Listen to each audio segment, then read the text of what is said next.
Assalamualaikum warahmatullahi wabarakatuh. Alhamdulillahirabbil alamin wa bihi nasta'inu ala umuri dunya waddin. Wassalatu wassalamu ala asrofil anbiya'i wal mursalin sayyidina Muhammadin wa ala alihi wa sahbihi ajma'in, amma ba'du. Yang sama-sama kita hormati Direktur Rasul Muhammad Nur, Ketua Takmir Masjid Ar-Rasyid bersama seluruh pengurusnya, dan para jemaah Bapak Ibu rahimakumullah. Alhamdulillahirabbil alamin, bersyukur pada Allah Subhanahu wa taala, Rabu siang ini kita bisa dipertemukan kembali oleh Allah di masjid Allah ini, di rumah Allah ini, setelah kita menaikkan kewajiban kita salat zuhur berjamaah. Kemudian kita masih bisa bersabar untuk duduk guna sama-sama mengaji dan mengkaji Al-Quranul Karim. Mudah-mudahan ibadah kita diterima oleh Allah dan kita termasuk orang-orang yang mendapatkan ridhonya. Amin ya rabbal alamin. Para jemaah Bapak Ibu rahimakumullah, pada pertemuan kedua ini kajian Quran surah Al-Hujurat. Pertemuan sebelumnya kita sudah membahas dua ayat pertama dari surah ini yang mengajarkan kepada kita bahwa kita tidak boleh mendahului Allah dan Rasul-Nya. Kalau pada saat Rasulullah masih hidup, artinya tidak boleh kita membuat keputusan apapun sebelum Allah dan Rasul-Nya memberikan keputusan. Jadi kalau zaman sekarang kira-kira gimana implementasinya, bahwa apapun keputusan yang kita buat itu tidak boleh menyelisihi, tidak boleh berbeda dengan ketentuan Allah dan Rasul-Nya. Ketentuan Allah itu bisa kita jumpai dalam Al-Quranul Karim, sementara keputusan Rasulullah Muhammad SAW bisa kita jumpai pada hadis-hadis Nabi Muhammad SAW. Kemudian ayat yang kedua, kita pun diberikan tuntunan tentang tata krama bertemu dengan Rasul, bahwa tidak boleh kita ini bersuara di mana suara kita melampaui suara Rasulullah Muhammad SAW. Tidak boleh suara kita lebih tinggi dibandingkan dengan suara baginda Nabi. Jadi harus pelan, harus pelan. Nah, itu juga dalam kehidupan sehari-hari kita. Kalau kita berbicara dengan orang yang harus kita hormati, kedua orang tua kita, guru-guru kita, tokoh atau pimpinan kita di instansi atau tempat kita bekerja, maka suara kita pun tidak boleh lebih tinggi dari suara orang yang kita patut untuk menghormatinya itu. Itu implementasi dalam kehidupan sekarang ini. Di samping itu, wala tajhar lahu bil qauli, pada ayat yang kedua juga pada surah yang sama, hendaklah kita jangan melantangkan suara sebagaimana kalau suara kita, panggilan atau suara kita di antara yang sesama. Jadi kalau sama Rasul itu harus pelan. Jadi jangan, kalau manggil pun jangan sampai teriak-teriak. Kalau memang tidak perlu dipanggil dari jarak jauh, hendak didatangi, didekati. Jangan kemudian teriak-teriak dari kejauhan panggil Rasulullah, kecuali dalam kondisi yang memang tidak memungkinkan untuk mendekat agar bisa memanggil Rasulullah. Sehingga suara kita ketika memanggil Rasulullah tidak perlu lantang, tidak perlu teriak-teriak. Itu juga yang seharusnya kita lakukan. Kalau memanggil orang yang harus kita hormati, itu usahakan mendekat ke orang yang akan terpanggil, karena dia harus kita hormati, sehingga panggilan kita itu tidak perlu berteriak. Jangan sampai jauh, ya, orang tua kita jauh, kita panggil jauh. Usahakan mendekat, kecuali dalam kondisi tertentu di mana itu sesuatu yang tidak mungkin untuk kita dekati yang kemudian terpanggil. Jadi kalau masih bisa dekati, baru kemudian ayah, ibu, baru panggil. Jangan dari kejauhan, bapak, bapak, jangan begitu. Atau ibu, ibu.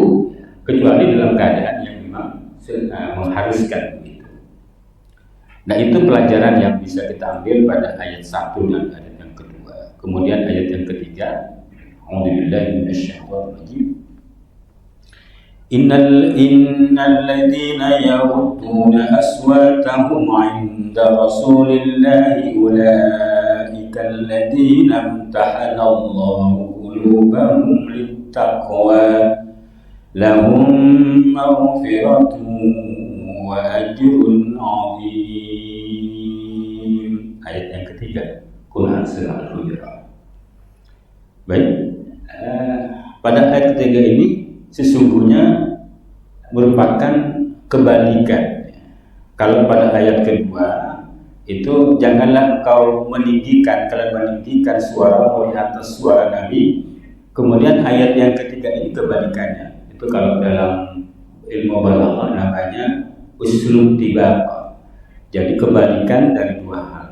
Jadi seharusnya bagaimana disebutkan pada ayat yang ketiga ini. Innal ladzina yaghudduna aswatahum 'inda Rasulillah.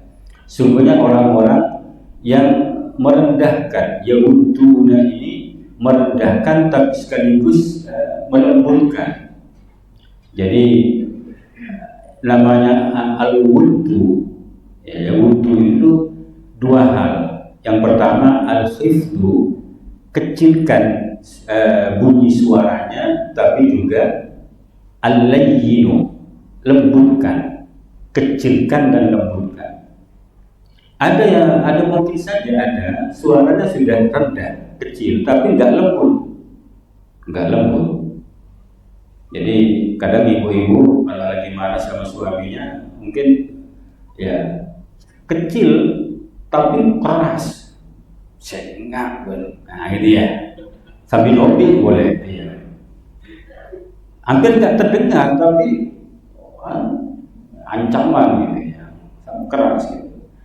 Yang jadi yaghudduna aswatahum itu maknanya, jadi yang pertama adalah al-khifdu, mengecilkan bunyi, kemudian al-layyinu, melembutkan, nadanya lembut, intonasinya lembut, pilihan katanya lembut.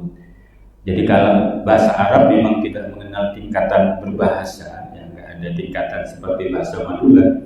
Kalau bahasa Madura atau bahasa daerah, bahasa Jawa misalkan juga ada tingkatan. Maka ketika kita berbicara dengan orang yang harus kita hormati, gunakan tingkatan yang terbaik, gitu. Karena itu makna lembut. Jadi kalau bahasa Madura itu abusah eki punten, bukan sekedar eki entar, itu pertengahan. Apalagi sampai iya enjak, nah itu kasar. Jadi makna al-layyinu untuk konteks bahasa yang punya tingkatan berbahasa itu pakailah bahasa yang paling halus, tingkatan tertinggi, tergantung kepada siapa kita berbicara. Nah, jadi innal ladzina yaghudduna aswatahum 'inda Rasulillah. Sungguhnya orang-orang yang merendahkan bunyi suaranya ketika berbicara dan sekaligus melembutkan pembicaraannya 'inda Rasulillah, di sisi Rasulullah itu ulaikal ladzina imtahana Allahu qulubahum littaqwa. Mereka itulah orang-orang yang Allah uji hati mereka littaqwa, karena takwa. Nanti ada penjelasan. Jadi begini Bapak Ibu rahimakumullah. Yang namanya hati ini sesungguhnya ini kadang nggak bisa dikendalikan. Jadi kadang hati ini ingin marah, kadang hati ini ingin berbicara keras karena mungkin ada sesuatu. Kadang hati ini mendorong kita melakukan hal-hal yang sesungguhnya bertentangan dengan agama. Misalkan kita memompak, kita mencela gitu. Sebagaimana kajian pada Quran surah Al-Humazah yang oleh Allah ancam dengan kata wailul likulli humazatil lumazah. Kadang hati ini ada keinginan, ada kemauan untuk melakukan sesuatu yang dengan agama. Tapi yang dikehendaki oleh Allah itu adalah bagaimana kita menahan kehendak hati yang cenderung jelek itu sehingga akhirnya tidak terucap. Makanya ada kata-kata alladzina tahanallahu qulubahum littaqwa. Jadi orang yang mampu menekan suaranya, kemudian yang terucap adalah rendah bunyinya dan lembut ucapannya, sesungguhnya itu mungkin saja dalam hatinya ada kehendak untuk menyatakan dengan pernyataan yang keras, lantang, bahkan mungkin mencaci maki. Tapi dia berupaya karena ketakwaannya, ya, Allah larang agar kita tidak bersuara seperti itu. Akhirnya yang kedua adalah nada yang rendah, kemudian dengan kelembutan. Itu latihannya tidak biasa, bukan sesuatu yang sulit, amat sulit.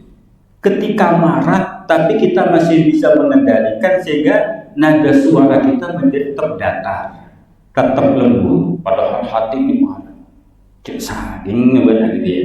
Tapi ketika berucap kita masih bisa seperti itu yang luar biasa. Itu makna dari takwa, karena ketakwaannya. Karena ketakwaannya dia lebih takut pada Allah, dia lebih takut pada ancaman Allah pada ayat yang kedua kajian sebelumnya. Insya Allah YouTube-nya ada. Dimana kalau kita bersuara lantang, kemudian keras, bahkan mengandung mungkin caci maki, itu antah batal amalukum, Allah ancam akan menghapuskan amal-amalnya, hilang amal-amal yang lain. Dan itu kemarin kita kaji itu. Nah, ketakwaan itulah yang bisa mengendalikan suara kita. Itu namanya imtihan Allah, ujian, imtihannya. Kalau kita kenal imtihan ya, di tiap akhir sana itu ada imtihan. Itu semuanya ujian. Tapi yang lebih populer adalah haflatul imtihannya, perayaan setelah ujian kan gitu, kenaikan kelas gitu ya. Itu namanya haflatul imtihan. Cuma kadang nggak lengkap, manusia nyebutnya cukup imtihan. Imtihannya itu ujian. Kita diuji oleh Allah. Kadang hati ini melakukan sesuatu yang buruk, tapi karena ketakwaan kita kepada Allah, yang keluar tetap yang baik, yang buruk tetap ada dalam hati kita, tidak sampai dikeluarkan. Ada pertanyaan menarik. Pertanyaan ini diajukan oleh para sahabat kepada Amirul Mukminin Umar bin Khattab. Jadi ada pertanyaan begini, ada lebih utama mana, lebih baik mana? Ada orang yang hatinya tidak ada perasaan, tidak ada untuk berucap yang jelek, ya. Yang dalam hatinya tidak ada keinginan untuk berkata kasar, nggak ada, sehingga yang terucap pun itu yang baik-baik. Atau ada orang yang hatinya ingin berkata kasar, berkata jelek, tapi dia tekan sehingga yang keluar itu adalah tetap yang baik. Kira-kira yang mana ya, wahai Amirul Mukminin? Berjenang kira yang mana? Nah, yang kedua, karena itu ujian dari Allah. Kalau memang hati sudah bersih, enak, tidak ada bentangan antara hati dan yang terucap. Tapi ketika hatinya cenderung untuk berbuat kasar, mengatakan yang kasar, tapi dia masih bisa mengendalikan, itulah dia dapat dua pahala. Yang pertama, kemampuan dia mengendalikan hatinya sehingga tidak terucap keluar, dan ucapannya yang tetap dengan lirik dan penuh kelembutan. Jadi dapat dua pahala. Umar juga demikian. Alhamdulillah di jamaah ini sama dengan jawabannya dengan Amirul Mukminin gitu ya. Tapi apakah yang pertama nggak baik? Dia baik. Kenapa? Karena kalau ingin hati bersih, latihannya lama. Tidak ada, hati ini hilang rasa dengki ya, rasa sombong. Orang yang menghina orang itu kan cenderungnya adalah sombong, merasa hebat kan gitu. Kalau orang nggak merasa hebat, itu sulit untuk menghina orang lain. Orang sudah miskin, nggak punya kekuasaan apa-apa, yang mau dimakan aja masih cari, nggak mungkin dia. Atau minimal amat jarang lah dia menghina orang lain. Jarang. Kalau masih ada itu keterlaluan. Sudah miskin, nggak punya kekuasaan, nggak punya apa-apa, sombong lagi. Jadi mendingan jangan lama-lama di dunia itu, bikin masalah. Suruh orang aja ya, cepat-cepat pergi gitu ya. Tapi ada juga kan begitu gitu. Ya, untuk menutupi kekurangannya kadang orang dengan kesombongannya. Nah, itu yang lebih baik kata Umar. Orang yang diuji hatinya untuk berbuat buruk, tapi dia masih mau mengendalikan yang terucap yang baik-baik, itulah yang lebih baik. Nah, ini yang dimaksudkan pada ayat ini. Sehingga Allah menjanjikan lahum maghfiratun wa ajrun 'azim. Bagi mereka yang seperti itu, Allah berikan maghfirah, pengampunan, wa ajrun 'azim, dan pahala yang besar, yaitu surganya Allah Subhanahu wa taala. Baik, kira-kira begitu ya, mudah-mudahan bisa dipahami. Kemudian ayat yang kelima, innal ladzina yunaduna min wara'il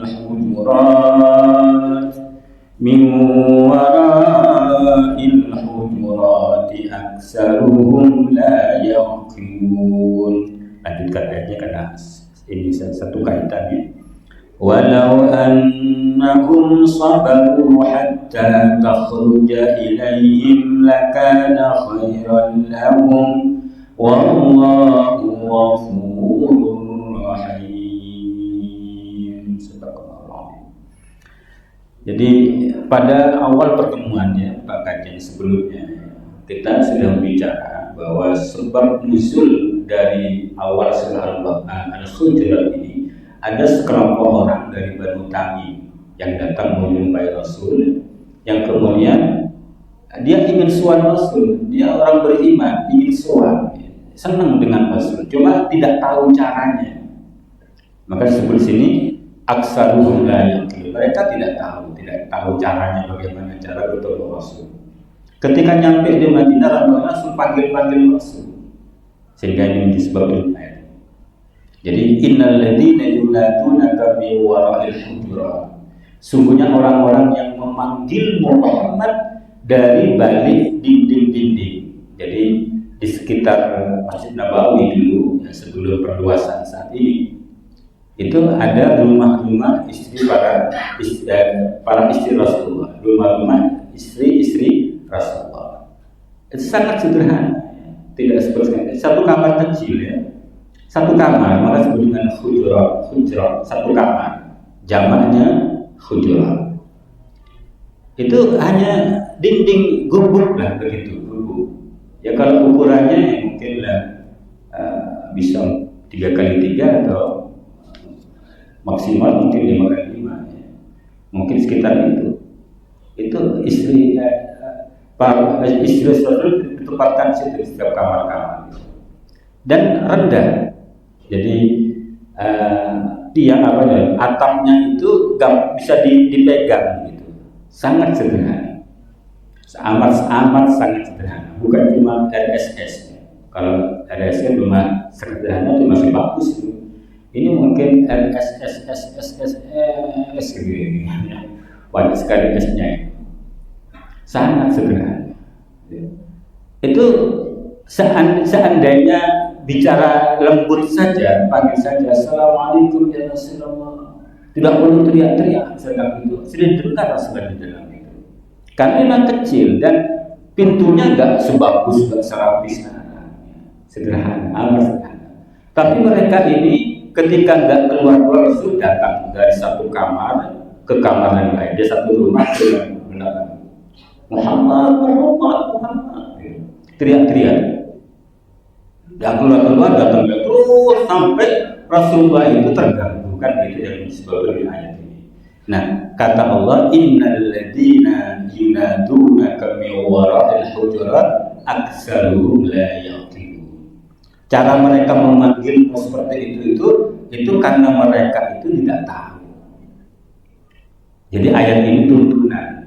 Beruntunglah ada peristiwa begitu sehingga akhirnya diberitahu bagaimana cara bertemu Rasulullah. Jadi ada prosedurnya, ada caranya, ada adabnya. Jadi kalau bahasa sekarang ada protokolnya, cara untuk bertemu. Gimana seharusnya? Walau annahum sabaru, dan seandainya mereka sabar. Jadi kalau salam kita kan paling banyak 3 kali. Assalamualaikum ya Rasulullah. Assalamualaikum warahmatullahi wabarakatuh. Enggak dijawab, tunggu sebentar. Harus itu salam lagi. Tunggu sebentar, salam lagi. Enggak kejawab, lama ditunggu, balik karena mungkin saja orangnya lagi istirahat atau orangnya lagi ada kesibukan yang tidak bisa ditinggalkan. Balik, jangan memaksakan diri. Nah, gaya orang-orang begini ini tidak, jadi langsung teriak-teriak gitu, nggak keluar, gampang gitu. Jadi walau annahum sabaru, kata seandainya sesungguhnya mereka itu sabar, mau bersabar, nggak usah begitu caranya. Hatta takhruja ilaihim, sampai kamu keluar menemui mereka, lakana khairul lahum, sungguh karena ada orang itu khairul lahum, adalah lebih baik untuk mereka. Jadi seandainya mau sabar, ya, panggil sekali salam, karena pasti kedengeran. Itu mana kecil, ya. Kalau punya besar gitu mungkin di belakang itu teriak-teriak nggak kedengaran.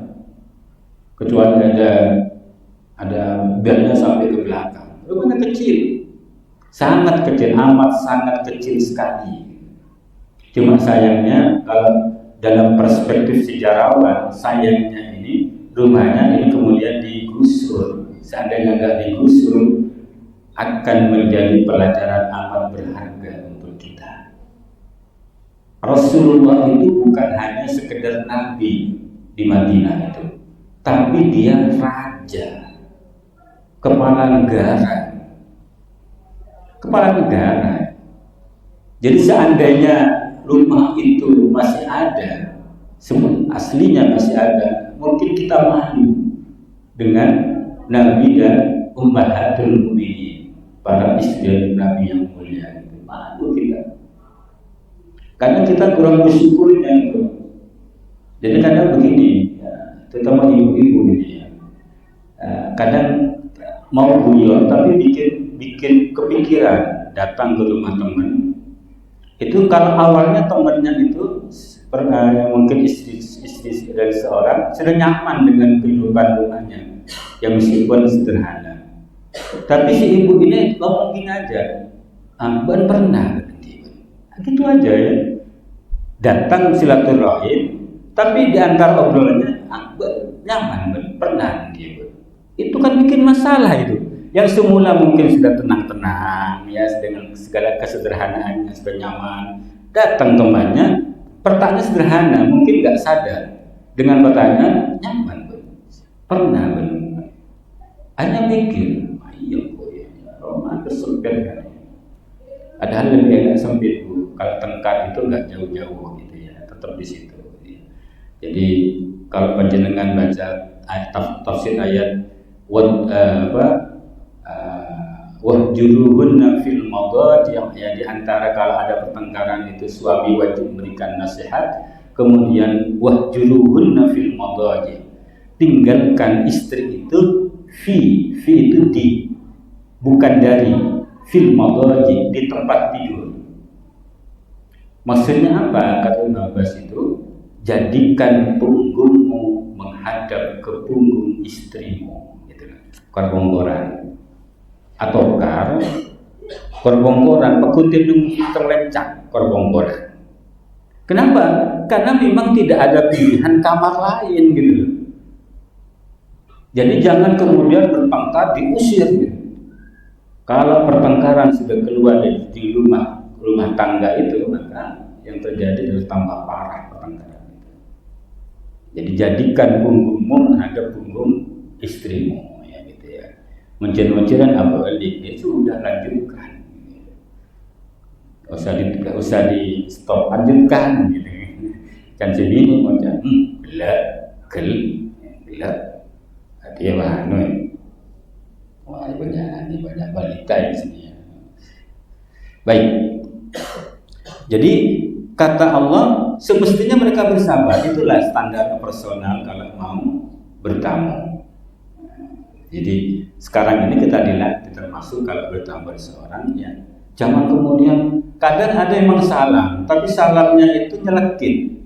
Assalamualaikum, bolak terus sampai enggak dijawab terus itu berkali-kali. Jadi salam apa marah ini ya. Ada gitu gaya-gaya begitu. Nah, andaikan mau sabar itu sampai kamu menemukan kata Allah itu yang terbaik. Wallahu ghafurur rahim. Allah tetap menegaskan karena ketidaktahuan mereka saja Allah itu zat yang maha pengampun lagi maha penyayang. Kan kalau tidak tahu itu enak Pak. Jadi karena ketidaktahuan kita tidak mendapatkan dosa. Tapi ketika tidak tahu karena tidak mau belajar, maka tidak belajarnya itu yang mendapatkan dosa gitu. Jadi ada juga. Wallahu a'lam bishawab. Jam berapa? Mau lanjut atau gimana? Coba. Takut ditinggal sendiri ya.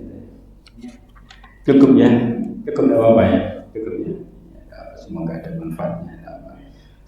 Sekarang 3 ayat, insya Allah minggu depan, Rabu depan, insya Allah ya. Ke-6 insya Allah. Tidak ada halangan. Tadi agak telat karena cari parkiran sampai ke pojok sana. Semoga cepat pindah ke rumah sakit yang baru. Baik, semoga ada manfaatnya. Allahumma arhamna bil Qur'an waj'alhu lana imaman wa nuran wa hudan wa rahmah. Allahumma dhakkirna minhuma nasina وعلمنا منه ما جهلنا وارزقنا تلاوته آناء الليل وأطراف النهار واجعله لنا حجة يا رب العالمين